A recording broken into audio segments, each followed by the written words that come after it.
everyone for taking so long. I didn't think I was going to be taking... I didn't think I was going to be taking that long. I really did not. But I had to run out somewhere and take care of boring adult stuff.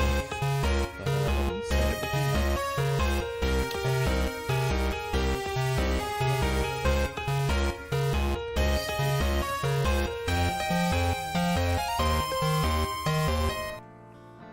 Oh, here we go. Echo. Is everything set up? Okay. Let me make sure the settings are good. Let's fix preferences. Turn up the music just a little bit. I'm sure this is gonna get copyright claimed because maybe not. I think Echo. I think Echo does a. I think Echo's mostly already. I think they have their own music they get done. All right. But anyway, hello everyone. How are we doing today? Hello, hello. How are we doing? Are we ready for psychological terror? Are we ready to be psychologically tormented as we get into as we go back into Echo once more? Well, I hope you're all ready, because I mean, why else would you be here? Why else would you be here? Close. I'm gonna give another minute to make sure everybody's here before we continue. Making sure everything, you can hear me all right. Everyone can hear me, right?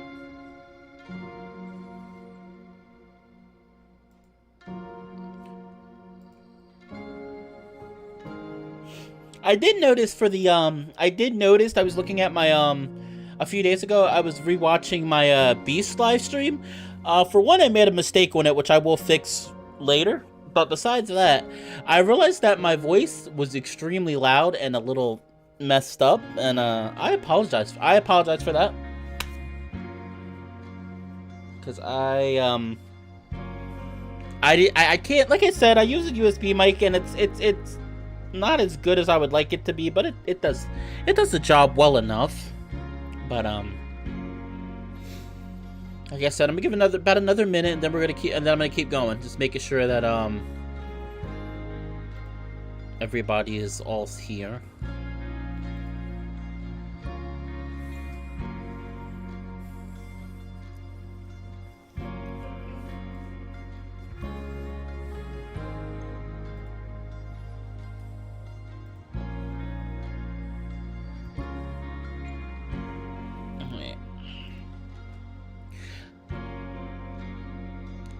Wow, it's been since July 1st, since the last update.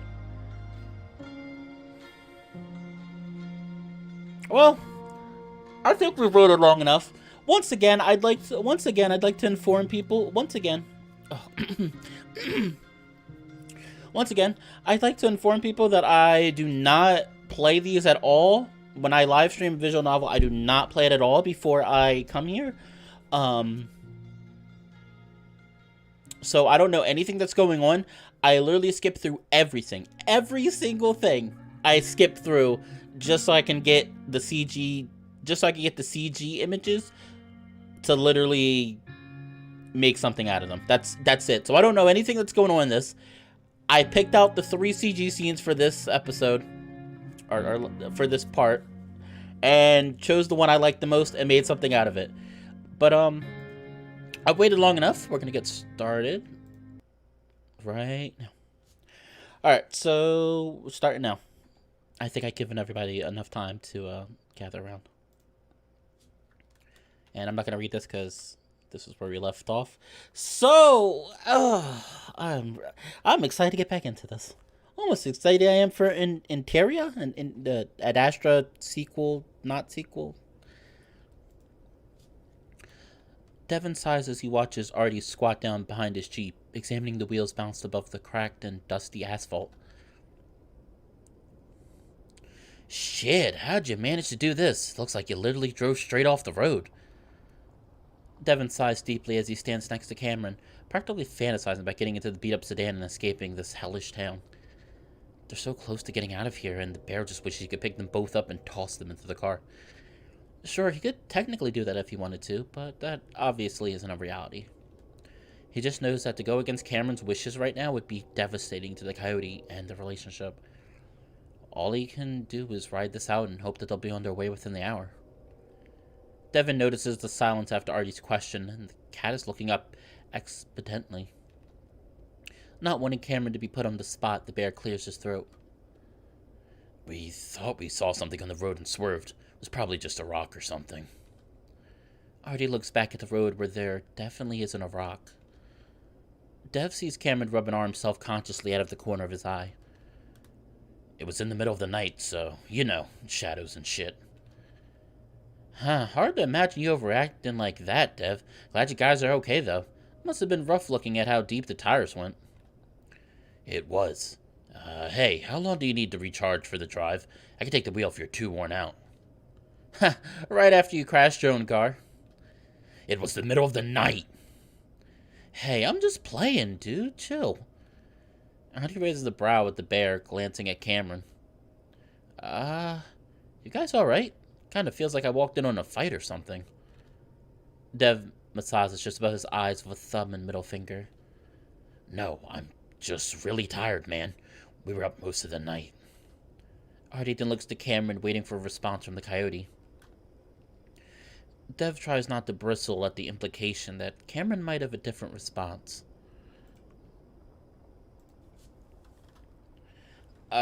Yeah, we're just tired. I think walking around a little bit would do us all some good. Oh yeah, last time I went ghost hunting with Dev, it was real spooky, even though we didn't see anything. One of my top 10 highs, in fact. Highs? Artie jogs back to his car. I got some oil cartridges from the dispensary on the way here. You guys want a hit? Dev's stomach turns as he watches Artie grab a vape pen from the passenger seat. Nah, we're good, man. I don't know if it's a good idea for you to do that in drive anyway. Are you high right now, actually? No, and I'll have come down by the time we're done looking around. Devin can't manage to say anything more before Artie takes a deep, long pull from the pen, a red light up the tip pulsing to life and time with his intake of breath. How do you know if I'm good? Cameron's voice is so low, Dev almost doesn't hear it. What was that, honey? You just said we're good without even asking me. Devin doesn't know what to say anyway, because Cam just doesn't do drugs. The coyote would even joke that he's straight edge. I just thought... Dev struggles for words as Artie looks at Cameron, then Devin, then back again as he continues to hold in the vapor he inhaled. Anyway, I don't mind taking a hit if that's okay with you, Artie. Artie exhales loudly and holds out the pen to Cameron. Oh no. Well, we're already getting some, we're already getting a domestic dispute. I guess that's the best word for it. Domestic dispute going on here. And I called it. I'm telling you, bad things are gonna happen. I already see it. Bad things are gonna happen between Cameron and Devin. And I don't. Artie's not gonna help matters at all.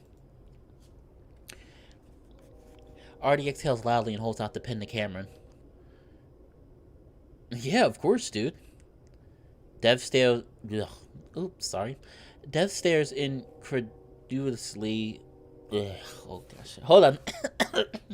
Hold on. I'm gonna get this word right. Dev stares incredulously, the disbelief building until he can't hold it back. Cameron, what are you doing? Artie looks at Dev with wide eyes, but Cameron only spares him a glance before plucking the pin from Artie's paw and taking a deep pull from it. Wait, isn't Cameron supposed to be a former druggie? Oh, it's not good. Like you said, I mean, and I'm not that kind of person. I don't really think there's a big deal with marijuana, but I think it is a big deal when you have somebody who is a former druggie. It's probably not a good idea, and Artie...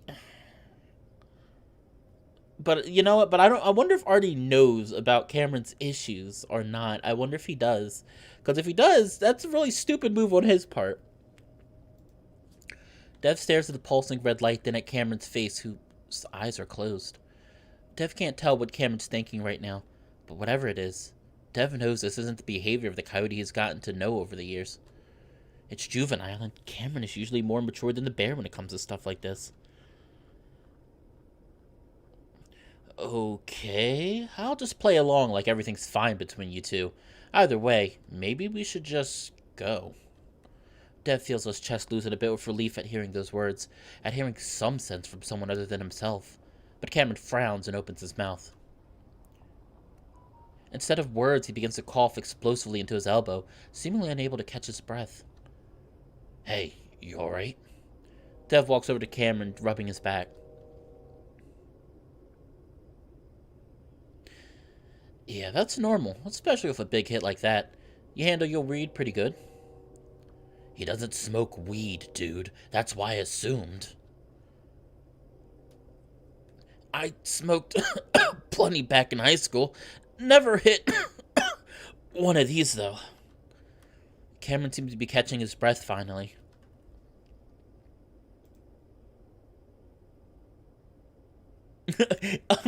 Eli, yes, he is. The coyote is having a bit too much fun without his shirt on. I'm like, maybe that's why. Cameron had started acting a little weird by the end. At the end of the last part that I played. So and again, it's probably part of it's probably the town. The town, from what I played of Echo, has a way of kind of bringing out the worst in people, which I kind of enjoy more so than just a malevolent being. I think it's always more interesting to see some being that instead of it just outright being like ooga booga booga booga, it actually like more just kind of like digs its deep dirty claws into like your brain and brings out stuff that's already in your mind. I think that makes a much more interesting horror. Basically, psychological horror makes it much more interesting when you have supernatural horror with a little tiny piece of psychological horror. I think it's much more interesting. That's that's harsh as fuck. Like worse than a blunt. You get used to it. Besides, you only need to hit it a few times to get high. Should I take another then? No, you shouldn't. Oh, no. I don't like this. And I like Cameron and Devin. Oh, no. Cameron narrows his eyes at Dev. Why are you acting like this, Dev? It's just marijuana. I never complain when you drink. Because this isn't like you at all, Cameron. Dev had been holding the conversation back from becoming personal, if only because Artie is here, but at this point, he can't stop himself.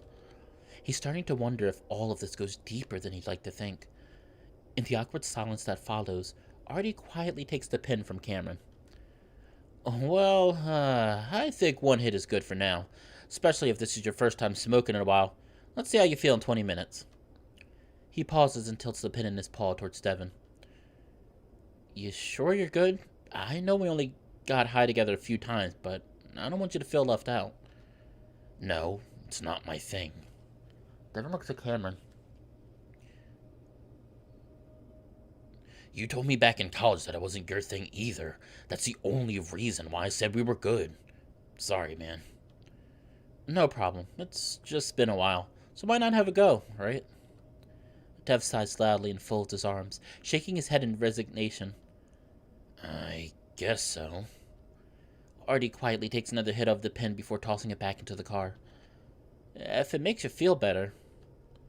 Artie puffs out his cheeks as he lets out his breath. Shit's a lot safer than alcohol, or most any drug, really. Oh, spare me, dude. I'm not in the mood for stoner talk right now. It's true. I think it's physically impossible to overdose on it. That's not the point, Cam. It's more mentally fucky, you know? Hardy shrugs. Depends on the person. I think Cameron's old enough to know what's good for him. Hardy keeps his tone light, but Devin feels himself actually bristle at that. Oh boy. It's like he's being made out to be a controlling boyfriend, so the bear just looks away in frustration. It doesn't matter what the cat thinks. While Artie was a good friend in college, he didn't know all that much about Devin and Cameron's relationship, or Cameron's past. I thought so. It was like I don't think Artie would have offered. I don't think Artie's that much. I mean, granted that could change. I don't think Artie's that much of a of a douchebag that he would be like offering somebody he knows that like was formerly a druggie, like even if it's something as small as marijuana. The bear knows as a coyote, and this isn't like Cameron at all. He just hopes that whatever it is that's going on with his boyfriend will stop when they leave the town. Everybody can hear all right, right? I just want to make sure the volume's okay. Like I said, I noticed some issues. I noticed some issues from last time, and I just want to make sure that the volume sounds okay, that you can hear, including, you know, the sound effects for the arches. Cameron stares across the lake, noticing how the light blue of the water almost perfectly reflects the blue of the sky. Is that why lakes are blue? Because they're just a reflection of what's above? And that's why it becomes dark and murky when the weather is cloudy?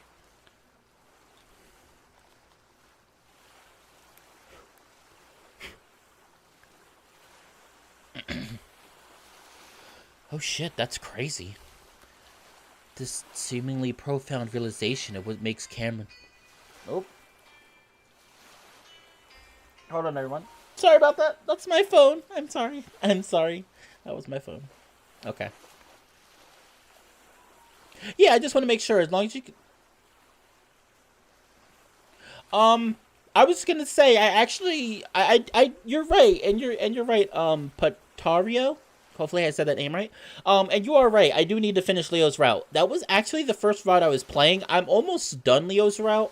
I just need to actually finish live streaming it, because I didn't finish that. I haven't played that game in a few months, and I want to finish that game for you guys. My good friend Blad Lloyd... Yeah, I think I said it right. My good friend Blad Lloyd has actually started getting back into Echo after years. And I'm like, I need to get back to it because I haven't played in like 5 months, and I feel bad because I enjoy it, and I like Adastra. And so far, I really love Arches, so I probably need to get back into it. You guys can nag me about it if you want. Like, just nag me all the time. Just, like, keep nagging me. Be like, don't forget, you promised you'd play Echo, and I will remember. This seemingly profound realization is what makes Cameron suddenly realize that he's very, very high. At first, Cameron finds it funny and he laughs out loud, only to stumble over nothing as his limbs suddenly feel intensely heavy. Whoa. What was funny suddenly becomes somewhat alarming, and the coyote's giggling dies away almost instantly. Cameron quickly walks back to the road where Dev and Artie are, trying not to look like his legs are both 50 pounds heavier. Just a minute ago, he'd walked to the shore to put his clothes back on and everything had been fine. Now he's in a different world. He leans back against the car, folding his arms, trying to ignore the intensifying gravity. Fuck. He's never been this high before. His 16-year-old self would be able to handle this no problem, but the shroom trip he went through sometime during junior high had ruined most reality-distorting drugs for him. Even when he smoked the cheap, weak bud his friends provided through high school, he would still come close to freaking out. But he always had an oxy back in those days to calm himself down, or at least whatever benzo he managed to steal from his mom's medicine cabinet. Now there's nothing between him and feeling like time and reality are completely fucked. Permanently fucked? Like how shrooms permanently fucked his sense of self? Can we do that? Stop. You stupid fucking idiot. Stop psyching yourself out and man the fuck up. Dev had been right, of course. What the fuck was he thinking? Well, he knows what it is he'd be thinking. While he made a fuss about Dev answering for him, in reality, it had been a spur-of-the-moment decision. Because when Artie offered the pin, he remembered that seeing things always became easier when he was high. It wasn't really a positive part of being high, but if he's going to be doing this psychic shit, maybe experiment more with it? He feels very differently about it now. Weed seemed like a good, harmless way to test this experiment 10 minutes ago. But now Cameron is questioning if weed even triggered supernatural stuff for him in the first place. He was always on other stuff whenever he smoked weed, after all. Opioids, stimulants, dissociatives, and definitely hallucinogenics like shrooms did the trick. But for obvious reasons, he's never going to try those things again. He just needs to relax and be aware if something happens. Oh yeah, he's blazed. Cameron opens his eyes, looking toward Artie in confusion. Huh? Babe, you alright? The coyote looks at the bear, still confused. What's wrong? I just asked if you're feeling okay, and you were totally spaced out.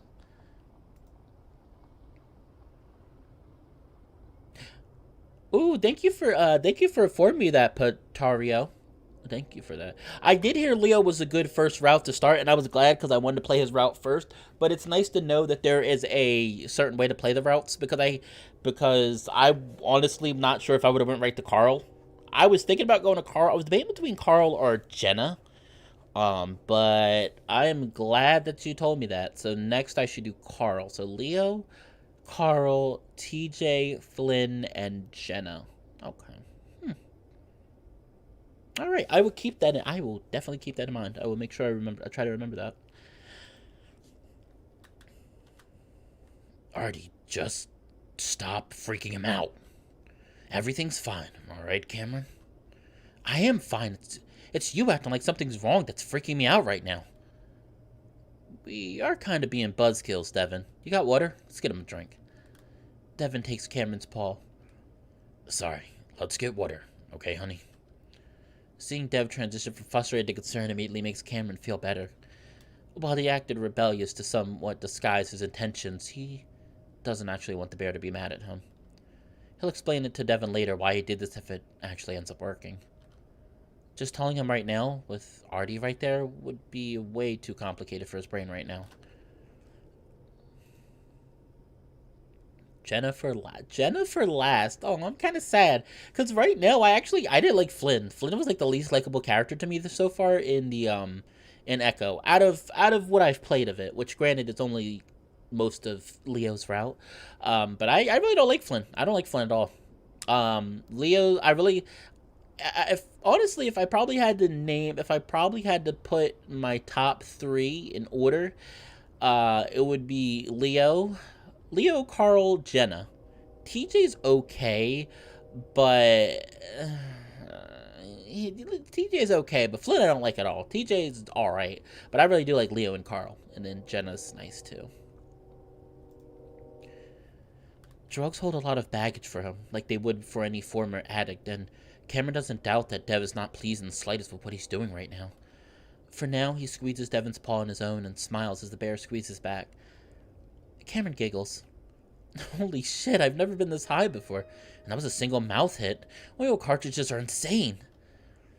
Yeah, I swear it gets more potent every year. I'm not surprised it knocked you on your ass. Cameron vacantly watches Dev climb into the rear of the Jeep, grabbing their plastic bottles and one of the gallon jugs of water. How long is the come up? Am I gonna get more high? Only if you take another hit. You wanna? Oh, I like this music.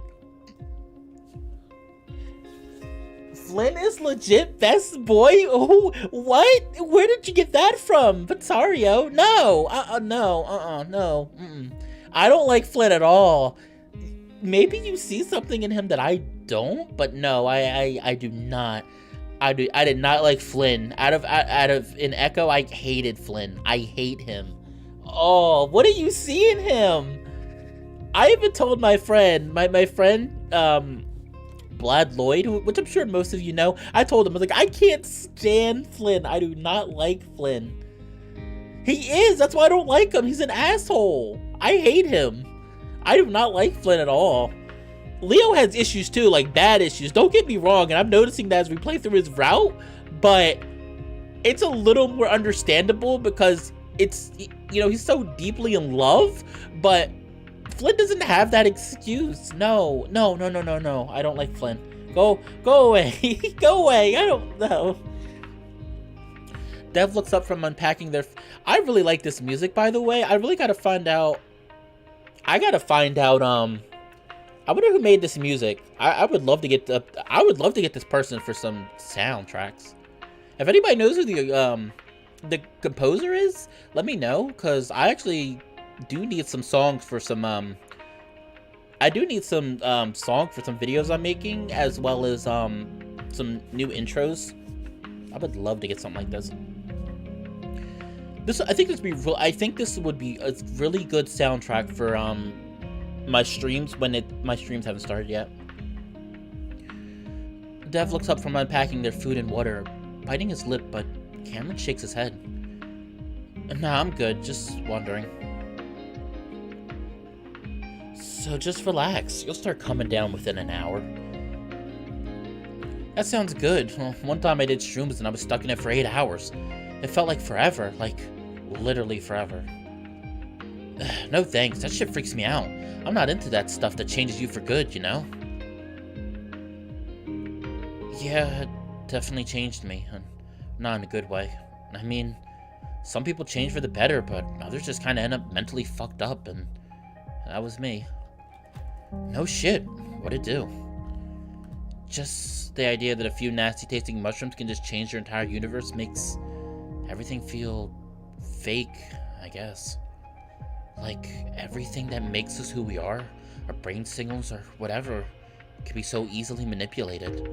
You realize nothing's real, and for my friends, that was something that actually motivated them to be better people.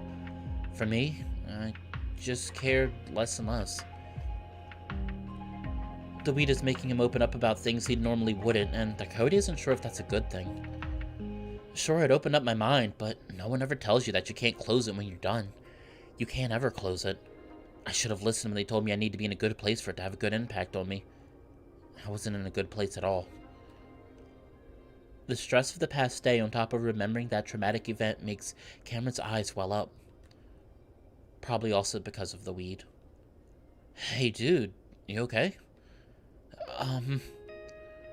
Tears spill over and now he's truly crying. Oh man, that's why he didn't need to take it. Kids don't do drugs ever. More like don't do non-prescribed drugs, cause not to be a party pooper, but drugs are in everything. Everything we eat, pretty much everything we drink has drugs. So obviously, don't do non-prescribed drugs. More like, but yes, don't do drugs, kids. This is an informational. This is a Fallen news tip. Don't do drugs. Do not do drugs. Tears spill over and now he's truly crying. Despite knowing it must look ridiculous, it feels meaningful and poignant. A good cry. It doesn't make it any less embarrassing. Devin, with an expression both worried and exasperated, pauses in his rummaging for water and food to rub Cameron's arm and kiss the side of his head. I'm sorry. I thought this would help me see ghosts. I don't even know why I did this. I wasn't mad at you at all.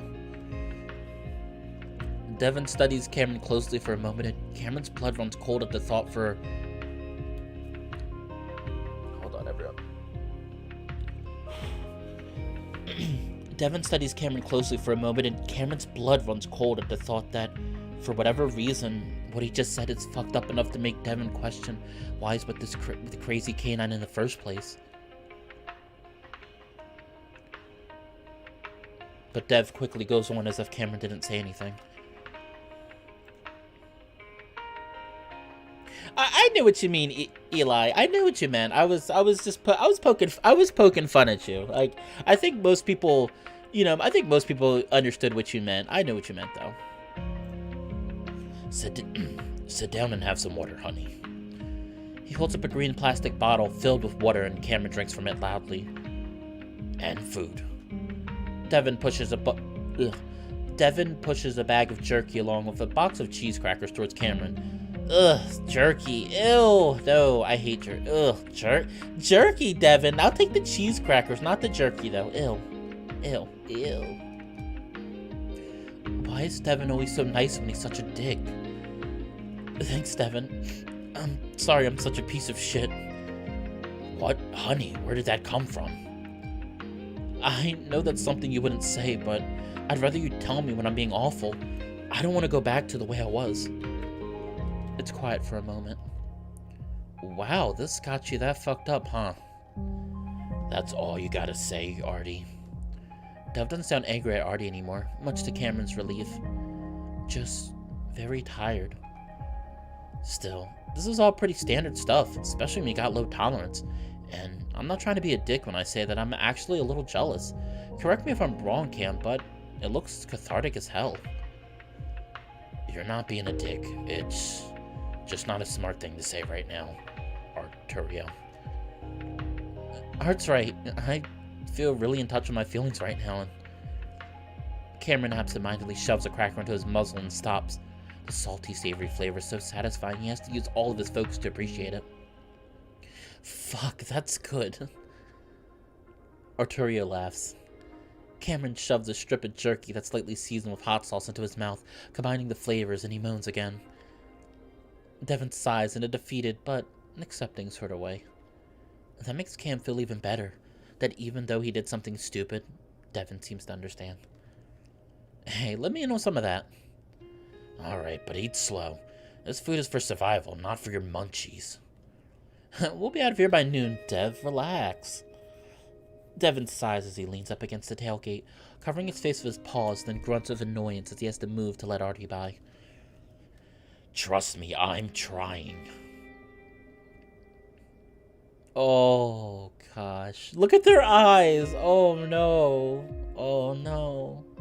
Well, I think somebody got a little, I think some guys are really relaxed right now.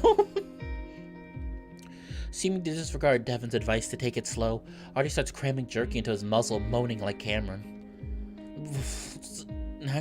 Snacks are so much better when you're high versus like an actual meal, you know? Cameron doesn't know, but nods enthusiastically. I can't believe this. Devin's tone is one of actual disbelief. Arturo glances lazily at Cameron. Is Devin being a fucking Nazi about everything a new thing, or have you been putting up with this for a while? It's weird after knowing how he acted in college. Cameron leans against the tailgate, smiling at Devin. I've been doing some dangerous shit during our investigation, and Devin's just trying to keep us safe. He's wonderful, and I love him. Devin looks at him and just gives him a small smile without saying anything. Oh, you gotta let me in on what's going on between you two, because I think we can all admit that it's been super awkward so far. Hasn't it, though? This must be fucking weird for you. They both laugh, and the obnoxious snorts that Cameron makes only makes him snort louder. It's just not really something that you need to know about. I know that sounds rude, but... I'm psychic. Dev's eyes widen, and Cameron doesn't help to feel the silence that follows. Huh? Like, you can see the future, or... I can see ghosts, and maybe the future. I don't really know how it works. I'm trying to figure it out.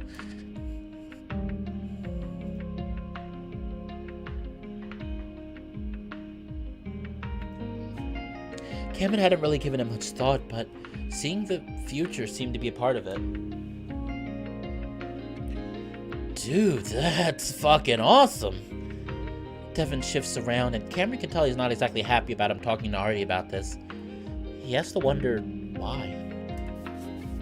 Shit, I think my aunt was super psychic. Super psychic as opposed to what sort of psychic? Nah, she had like tarot cards and shit and told half my siblings that were up to shady shit that the cartel was gonna disappear them. Well, did they get disappeared? I mean, one died during routine surgery, but the cartel wasn't involved, as far as I know. That's so sad. I don't know why I left. It's cool, I get it. So not really psychic, or at least not like himself. It feels wrong to him, but Cameron feels almost dismissive of anyone that doesn't see things like he does. He's different in a good way, and for once he feels like he can admit that. He had seen his friend's death a few months before it happened, and he had dreams that were so accurate to the future that it seemed almost like deja vu. I want to go for a walk. Everything looks really neat right now. Dope, let's go see some ghosts. Devin sighs heavily again, but helps Cameron down from the trunk, the coyote leaning against him as they start walking.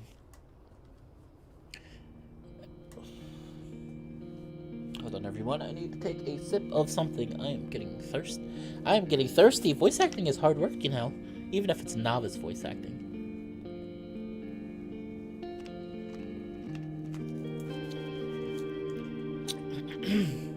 Ooh. At this point, Devin has resigned him. Devin has resigned himself to the fact that Cameron is going to do what he wants, and all Devin can do is respect his decision. While Artie reminding him more than once that Cameron as an adult had been annoying, it's also true that Devin has no right to take that decision away from Cameron.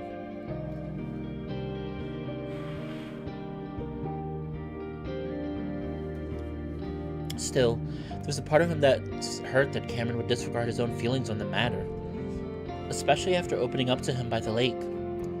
But Devin also disregarded Cameron's feelings when bringing him here, at least to an extent that the bear had thought was reasonable. Now it seems he's reaping what he sowed. Still, Devin remembers and brings up something that should keep him from venturing too far into the town. We should only go as far as the motel. Cam and I had a brush with some gun-tooting redneck near the other side of town last night.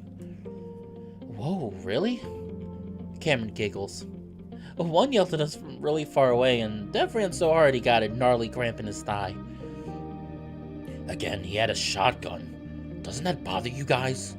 Artie? Artie shrugs. Meh, I've had guys flash their guns at me on the road because I flipped them off. Every one of them is too chicken shit to shoot, and this was even when I flew the old Azul y Blanco in my car.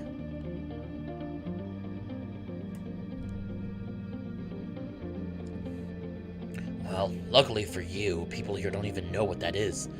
Now, if I were to mount a Sonorian flag on my Jeep while also flipping the bird. Anyway, I say we stick around this area, no further than the motel.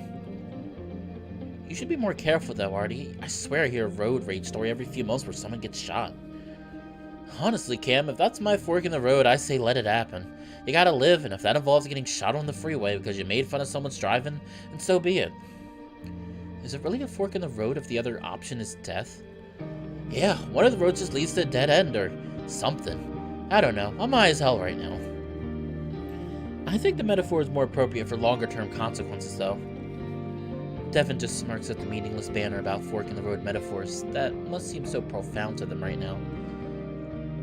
You know, my mom always talks about her fork in the road being in the 5th grade and that it led to her having a shitty life.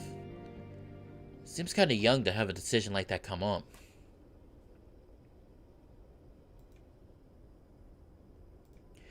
I think she just likes to be able to point at a moment everything went wrong. But anyway, they'd been hyping up this space shuttle launch for months and she decided she was going to be an astronaut. She went to the public library for the first time in her life to check out books about astrophysics and stuff. Dev suddenly has a good idea of where this is going. Then while the whole class was watching the liftoff live on TV, it exploded. And even though her teacher turned it off and went about the day like nothing happened, they all knew those astronauts were dead. It made her question all her plans, and she drifted through life after that, not knowing what she wanted to be anymore. Damn, that's fucked up, man. Do you know why that happened, by the way? Cameron gives Dev a confused look, and so does Artie, like they forgot he's even there.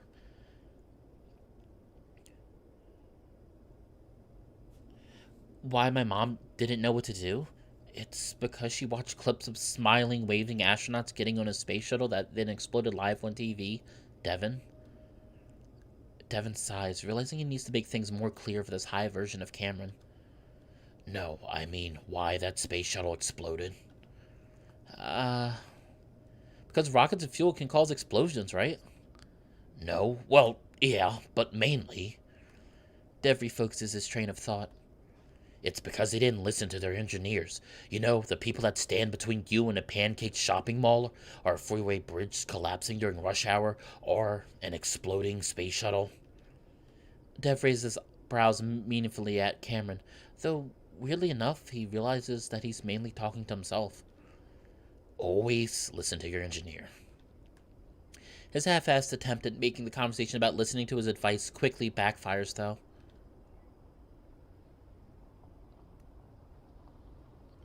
Well, if those engineers were like the ones at Pueblo, I'm willing to bet more people would have listened to them if they didn't act like such know-it-all pricks.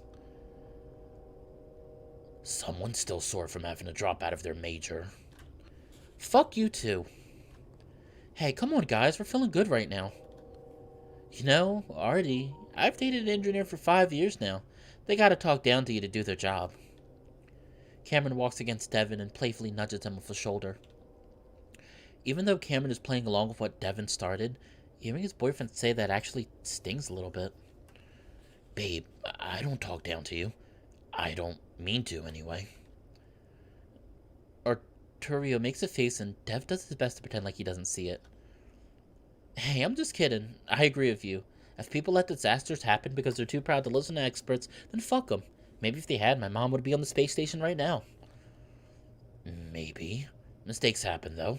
They remind us to keep our guard up, because it always slips eventually, you know? I think I do. Dev smiles, pleasantly surprised that Cameron seems to be heeding his advice to be careful.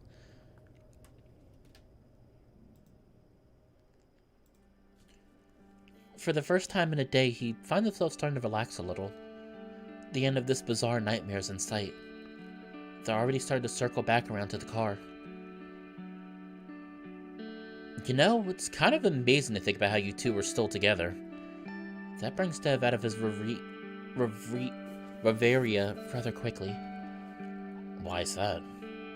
Well, all our other friends didn't last more than a few years out of college, and if you think about it, you and Kim are probably the biggest opposites out of all those relationships.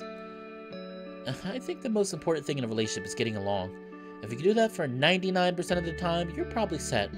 That and having different hobbies and spending time apart adds to a healthy relationship. Man, sometimes you sound like a self-help relationship book or something. Maybe that's why. I think it's just that we're both reasonable people. That's usually all you need. Well, I'm really happy it all worked out, especially after your first relationship. Honestly, looking back, I was basically setting Cam up to be your rebound. I wasn't really meaning to, of course. You know, I forgot how you somehow managed to always say the wrong thing at the wrong time, Artie. Well, it has been a long time, so I'm interested. I just wonder who you were with before me. All you've said is that you were like a month-long fling. Artie seemed to take this as the go-ahead to reveal irrelevant and embarrassing information about Dev's previous love life. He was a fox named Jose, right, Devin? I never brought him up because the relationship lasted literally 2 months. A fox, huh? Cameron says it in a contemplative way, in a way that makes Dev uneasy. Even the coyote is probably just truly curious. Well, yeah, it was short, but when he dumped Dev, he went the full chick flick route and laid in bed for a week eating ice cream. I was so worried about him that I set the two of you up.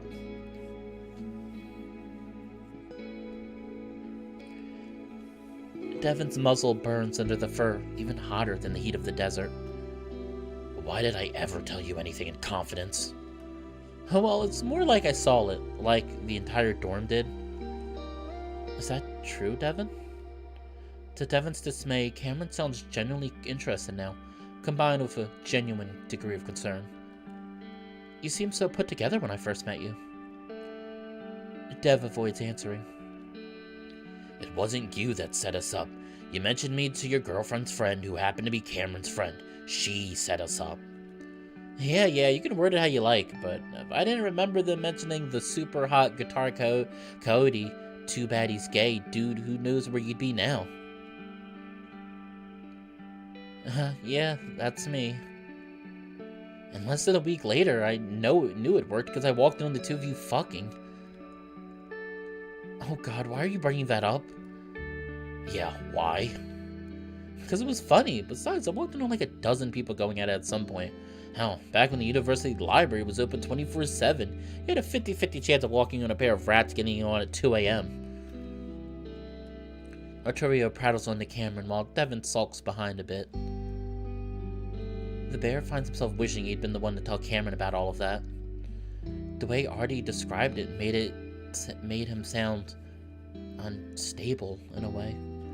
The fox had been cute, but Devin never really got to know him before Jose abruptly broke it off. When he first met Cameron, on the other hand, he was cute and hot, especially with his guitar and voice, but that was just the surface stuff. Cameron was also nice and considerate and thoughtful, and complex in ways that the bear is still trying to fully understand. Devin had girlfriends in high school, so people wouldn't get suspicious, but the fox had been what he considered his first real relationship, and he'd simply overreacted to his first real breakup. Looking back on his 19-year-old self, it's hard to understand why it had felt like the end of the world. If Cameron were to disappear from his life now, it would be the end of the world. The world that he knows, at least. Maybe if for some terrible reason it did come to an end, he would look back 10 years from now and think the same about his 25-year-old self. But he doubts that. 5 years is a long time, and he plans to spend the rest of his life with Cameron. Unlike that fling in college, losing Cameron would be a traumatic, life-changing disaster. Just thinking about it now makes his throat tighten. The abyss he's felt below his feet since he was 12, that emotional scar left over from the last traumatic event in his life, seems to yawn a bit wider. The bear thinks back to the point he'd been trying to make about engineers helping to avoid catastrophic failures, and why it felt like he had been talking to himself. There's a moment in which recovery is impossible, where a chain reaction of small disasters are set off that then mushroom into a tragedy. Maybe he'd been reminding himself about what could happen, or maybe he's realizing something that's already happened. Why does it feel like he's already past that point? The point where he made a decision at a literal fork that set in motion a cascade of failures. There's no reason for him to feel that way, considering they're minutes away from leaving, but it feels hopeless now. He ignored all the signs and he turned right. Ignored all the signs. Just like all of those officials who ignored signs from their department stores, bridges, dams, and spaceships. At least until everything fell apart. Oh no, we're getting some deep psychological stuff. Time passes quickly, and bantering with Artie and Devin had made Cameron forget what he was trying to do in the first place. He wonders if maybe that had been Devin's goal. He should be keeping his mind open, not covering up potential spirits with loud, obnoxious laughs as they reminisce about their college days. Because right now he's feeling something. Something strange that he can't explain. Alright, ready to head out? Man, we didn't even find anything scary. You don't look for scary things, you let them happen. And nothing happened, so... Cameron can't leave now. Hey, Dev, please don't be mad at me. Dev doesn't say anything, and that makes Cameron squirm. Oh, you guys gonna fight again? Can I have 5 minutes alone, please? No. Just 5 minutes, I swear, we'll be done. Cameron! I can feel something. I don't know what, but you guys are making it hard to hear. I know, that is so true. Like, all the guys really are, all of the guys really are. Like, that's one thing I have to give Echo credit for. They do a real, the Echo team, Hallie, I guess Hallie, the main person, Hallie does a really good job of writing of making all of his characters have, like, deep emotional trauma. Or, deep emotional scars. And I think it works. I think it works. I think because the Echo universe is essentially, this psychological horror kind of environment, and it works. Normally, you don't want every single one of your characters to have some deep traumatic past, but in terms of Echo and Arches, I think it works only because we're dealing with a lot of psychological horror, and that's why I can the suspension of disbelief is not suspension of disbelief is much higher because I'm already knowing what kind of world this is, compared to if this was meant to be like a slice of life and compared to, I'm trying to think of a visual novel off the top of my head, but compared to most other visual novels where every character just somehow has some traumatic, deep, dark backstory that you're like, okay, every single character in this town has a deep, traumatic backstory. So, like I said, I do think it works for Echo and Arches in the terms of what kind of universe we're in, compared to if this was meant to be just a pure slice of life visual novel.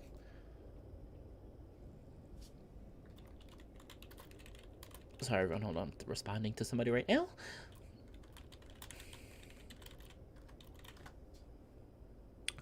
All right.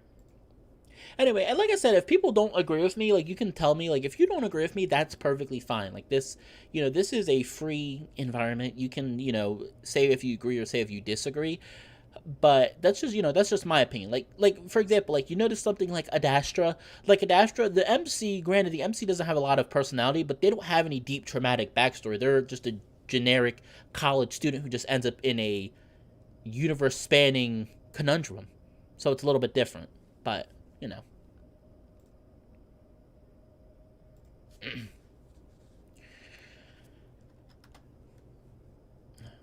Cameron, the motel is right there. I'm not leaving you here. Dev's tone is so resolute, so unshaken, that Cameron shrinks into himself, realizing he's reached Dev's limit. Artie clears his throat. Not to butt in, but how about this? Me and Dev stand at the end of the road over there so we can see you, then we can make sure nothing bad happens. Please, Dev, I just really need to figure something out, and it's gonna bother me forever if I don't. Please?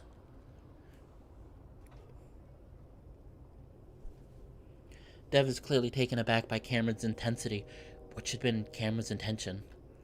Something is wrong and he needs to confirm it. Is what you're doing safe? Could it hurt you? I don't know. I don't think so. It has more to do with me than Ghost, though. Dev doesn't say anything for several seconds, seeming to be weighing multiple scenarios in his head. Okay, we'll be up the road. Please be careful, and yell if you need us. Okay, thank you. Dev kisses Cameron on the head for a long moment before walking away up the road. Artie looks back and forth, confused, before following Dev. Alone now, Cameron can tell that something is definitely different. He can't put his finger on it, but it's not just him being residually high. It's almost like he can see more clearly. Like he can see more. Meaning in nothing. Cameron isn't sure what to think about this. The weed is making it happen, though. Just like he hoped it would. But it's weak.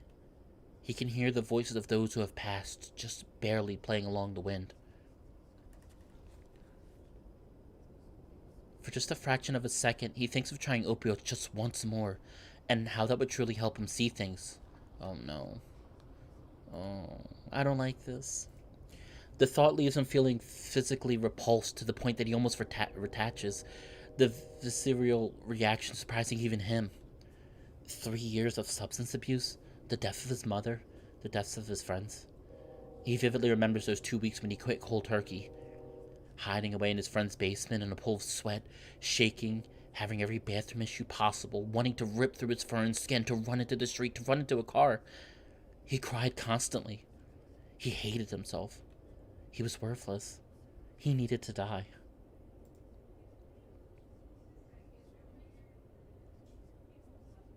Kamiya Dasha's sequel is... Yeah, I still need to play Kemiya. I still haven't played it, and I need to. I need to live stream that. That's what I'm saying. I'm like, Eli, I'm a little worried because I'm seeing some hints of where this might go, and I'm starting to think Cameron's gonna get back on drugs, and it's gonna, oh, if he gets back on drugs, he had to die. But at the end of those 2 weeks, he'd made it. It was hard, but like his friends would always tell him, withdrawals aren't the hard part. The hard part is finding pills in a friend or relative's medicine cabinet months, even years later. The hard part is crushing those pills up in neat little lines of powder, staring at them, telling yourself you don't need it. You don't have to do it, but you do it.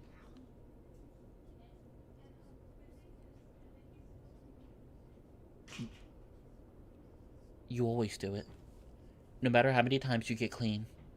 Someone like Cameron needed something else to keep him clean. And that's Devin. Because the shame and heartache of Devin finding out would never be worth it. But knowing this moment, any moment, can be far better with a single pill. Unfortunately, that feeling will always be there.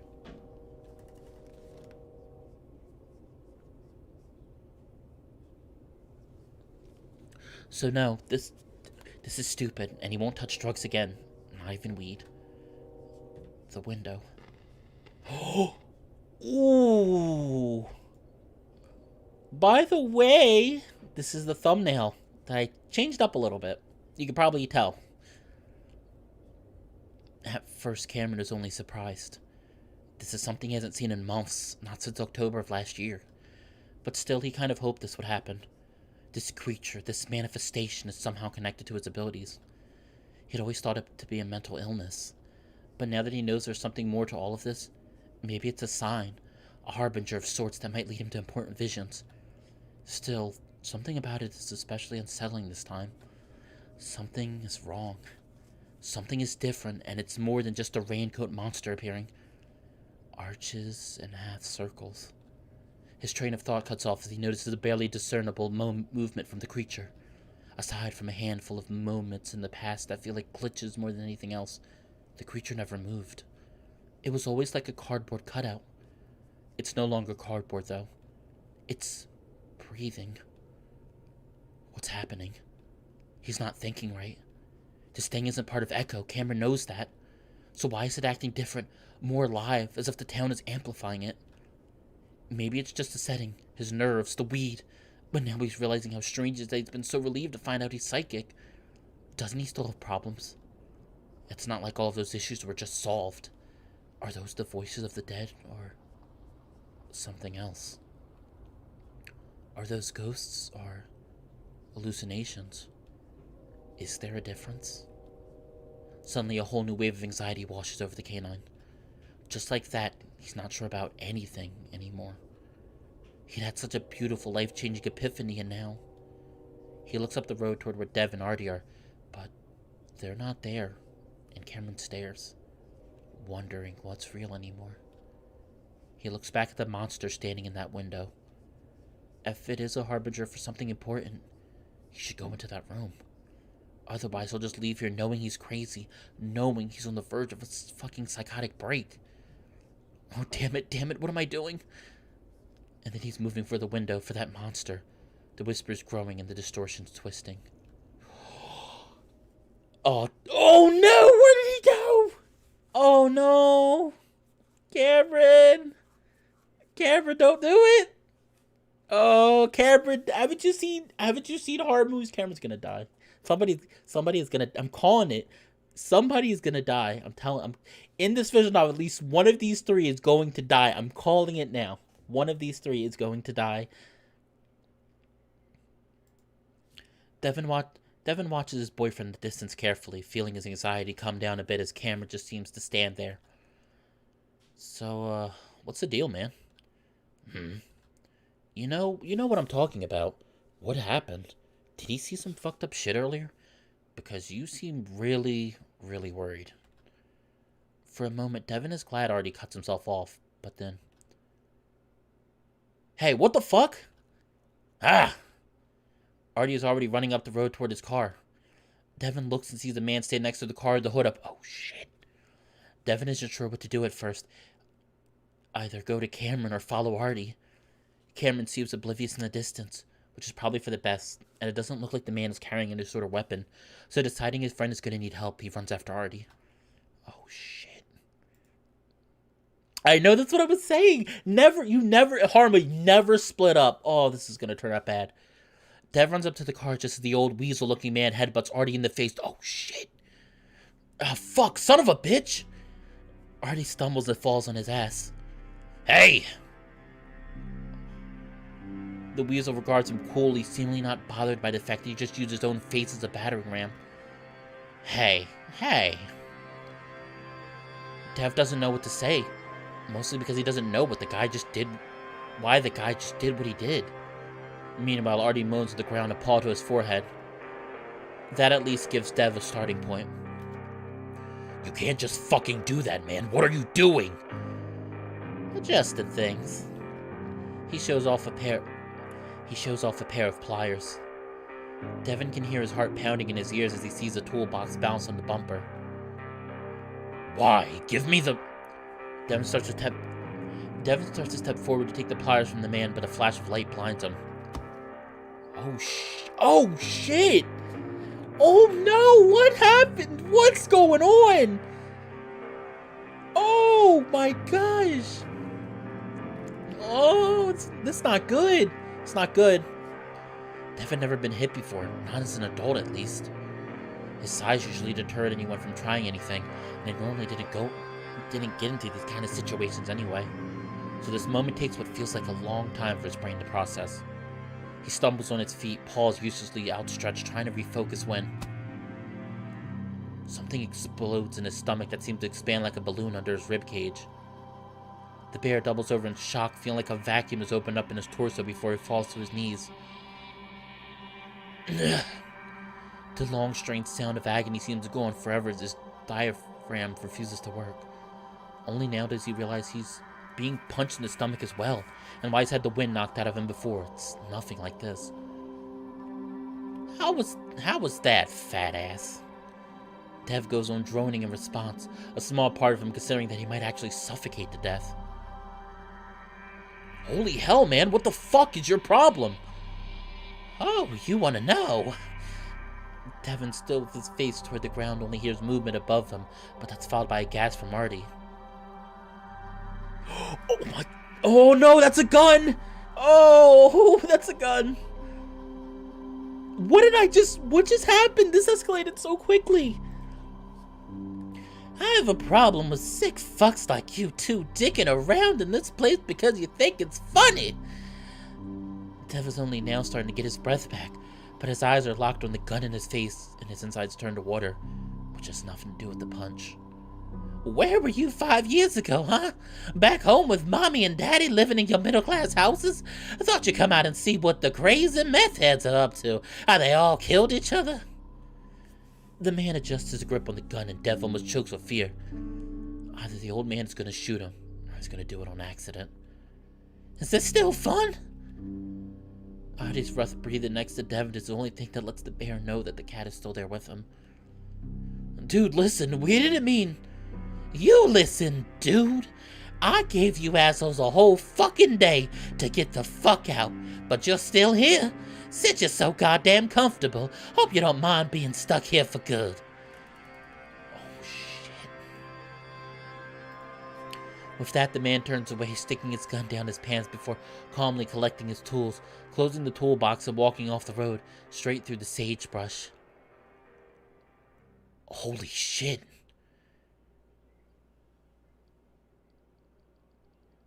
It's a 7-mile walk to the high freeway.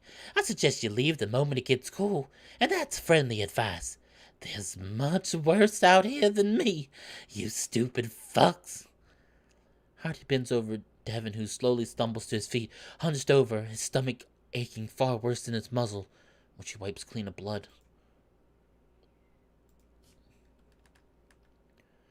Fuck, man, what did he do? Hardy looks back to the car, and even from here, Devin can see wiring sticking out from the hood. I can't fucking believe this! Hang on, I'm getting Cam. Alright, man, I'll see if this thing is even worth coming back for. Devin jogs up the road, grunting with each step, each one sending a jolt through his stomach. While the weasel hadn't moved in this direction, Dev isn't taking chances. He also needs to make sure that Coyote is... Cameron? He shouldn't be panicking, not yet, but that feeling is starting up again, and after having a gun pointed at his face... Cameron! No answer. Dev heaves for air, looking around until he sees a flash of flannel through a motel window.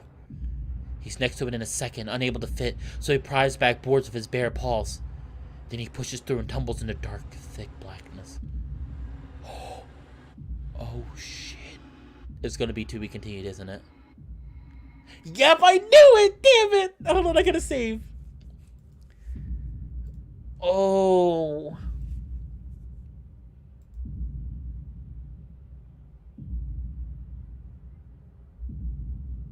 Oh, shit. That's it.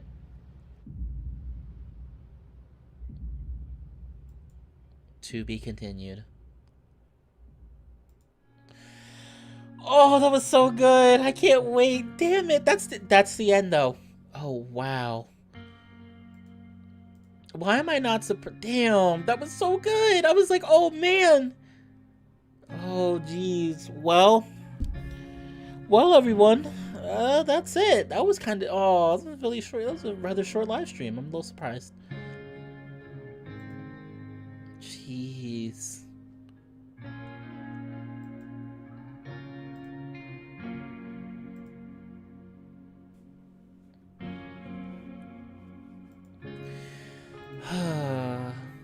I know, that's a big cliffhanger.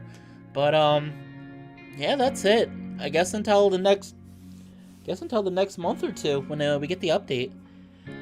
Well, in the meantime though, thank everyone for stopping by. I'm really curious to see what's gonna happen next. He called Cameron and Cameron didn't answer.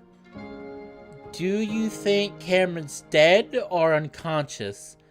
I don't think he's dead. I get the feeling he's unconscious though. Something happened, he's unconscious.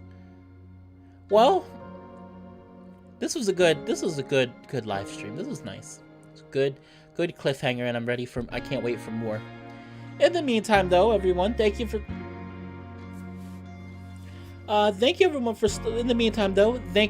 stopping by. This was a really good episode.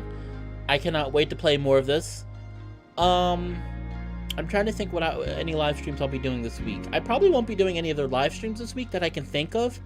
I currently have a Black Sad video that I need to get recording, that I need to get edited and posted. I will try to get that done this week, but I definitely will be posting the long video that I've been working on, which is a non-visual novel video and a non-video game video that is going to be a little interesting, and I hope that you guys will watch it. But yeah, this was great.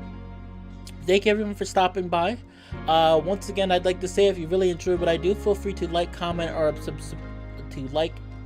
comment on this video, as well as subscribe to this channel if you want to get more notifications of when I'm live streaming more stuff like this, or posting videos. And with that being said, though, I hope everyone has a beautiful day, and I will see everybody on the next video or live stream.